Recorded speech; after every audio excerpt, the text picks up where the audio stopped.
Welcome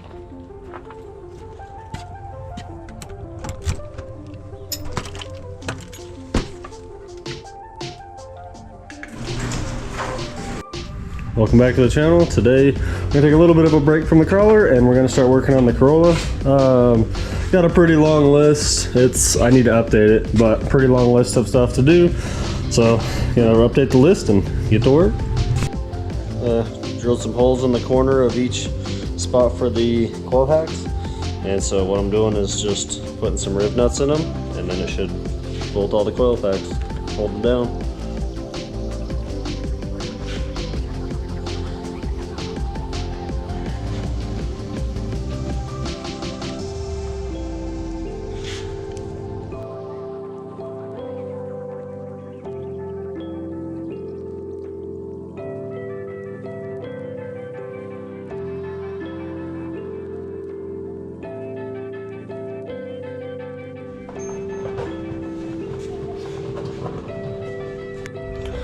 Working on pulling the exhaust off.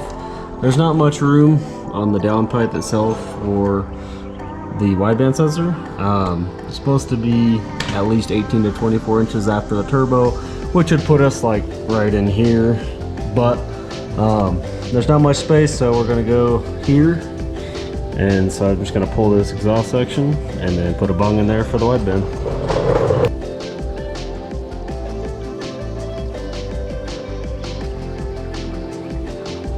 I have a 1-inch bung, stainless. So drill a 1-inch hole and then I'll weld that up.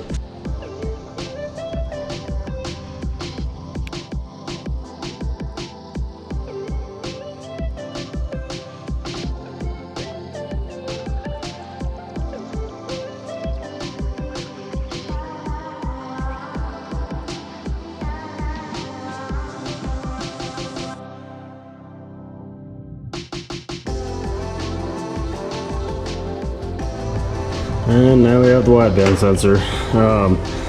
One of the things with wideband sensors, you don't want to mount it below, like so it'll get moisture in it and ruin the sensor. So you always want to try to mount it above 9 to 3 o'clock just to keep it out of that moisture. So spent some time yesterday and got a whole bunch of stuff kind of buttoned up, fully secured.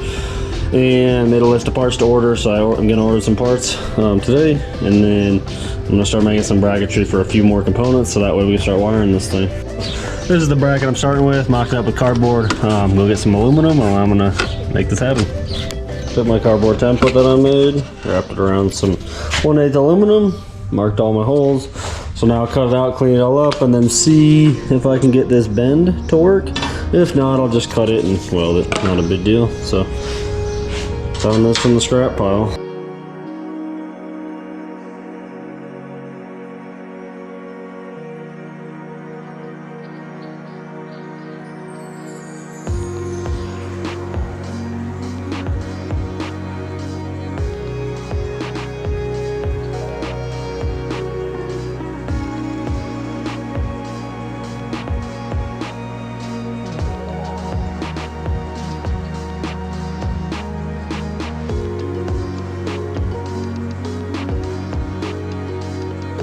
Alright, rough mock up. So I clean it up and draw the holes and stuff. Let's see if it fits. Actually looks like it's gonna fit perfectly. Well, let's clean it up and make it work, make it mount.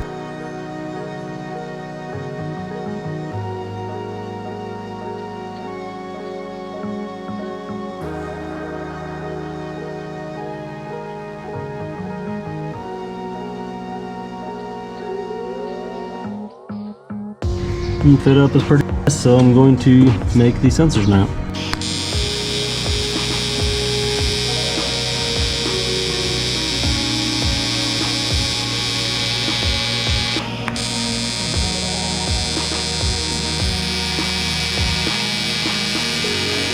So, need one more bolt for that, but got the fuel pressure regulator and the mount sensor mounted, got the battery terminals here, and then the cables from under the rear.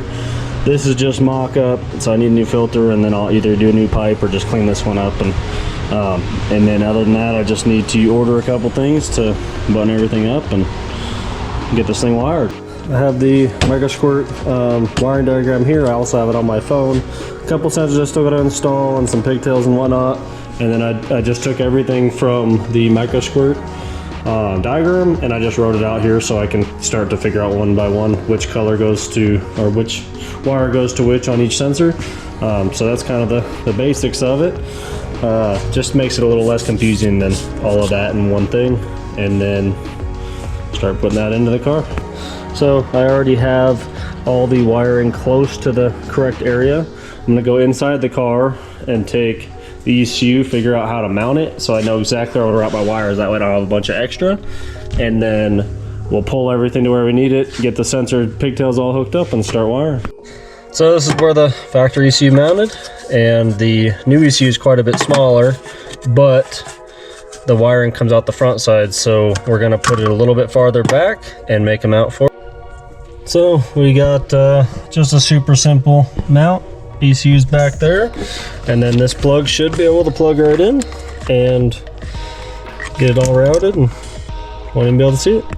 So for the throttle position sensor, that's just the first sensor I'm going to start with and then go through each one. These are the connections for the Microsquirt, and this is the connection for the stock TPS on the car. The IDL sensor is, they're both the same as the VTA. It's not needed because I'm not going to be running an idle air control valve. So I found that out by doing a whole bunch of reading in the factory manual. But I won't bore you with all that stuff, but that's just how I'm going to do it, and then I'll wire one sensor at a time and go from there. So pulled these three wires out. These three wires are the ones that go to the TPS. So this is your one of the sensor grounds. There's two of those sensor grounds, and then they have the TPS signal and the VREF, which is the 5 volt. So these three are going to go to the TPS. I'm also going to use this sensor ground for the air intake temp sensor and the coolant sensor, since they're both right here. There's two sensor grounds, so you can split them up.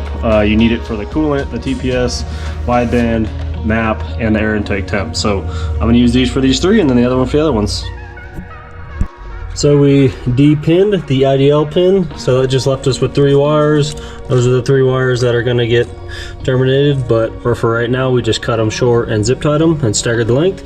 That way we can tie in everything and do it all once with the signal wire and the sensor ground. So do the zip ties first, get it all set, and then we'll go from there.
Everything in the engine bay is wired up. The only thing I have left in the engine bay is to clean it all up and run my 12 volt power to the injectors and the coil packs. So gotta do that still, but everything else is ready to go. I still gotta figure out the mat sensor and the wideband, but I am working in the interior at the moment. I pulled this bezel out. It had a little block off plate in it. That was just a little useless plate. So I popped it out, drilled it out a little bit, and put my wideband gauge in it. That way it just kind of looks factory in the car and doesn't look like out of place. So that's how that's going to be set up. So I just got to wire that in to the ECU, as well as get the map routed, and then tap into the map and wire in the O2 sensor wire to the wideband setup.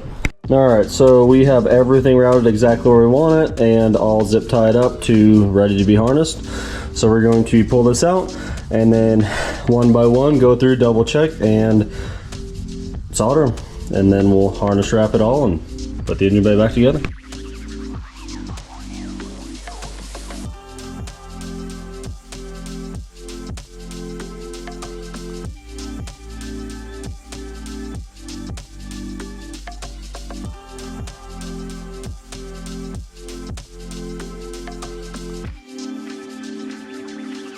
So I got the harness out of the car. This is all the engine harness here.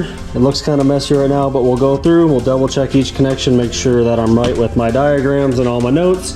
And once I know that's all right, then we'll go through and we'll solder each connection all the way back, make it look nice and clean. I have some harness wrap stuff here and a whole bunch of heat shrink. This is going to get cleaned up when it mounts to the relays and fuses. So I'll do that once it's inside the car. And then this side, I just have to clean up. And this goes from the ECU to the main pin of the harness, the junction pin.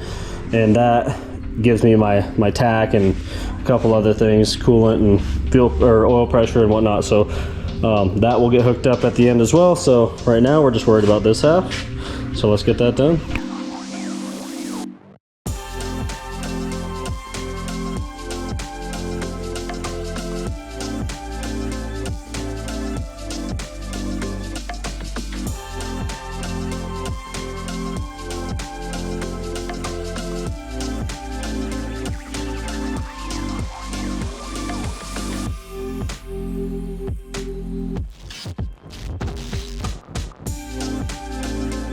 Got the full harness all soldered up. Now I just got to figure out all the relays and stuff, which relays here and the fuse panel. So ready to go back in the car. I just got to harness it up with this stuff and get it back in. Going to get the harness all loomed up. Once it's all loomed up, we'll get it back in the car and work on getting it running.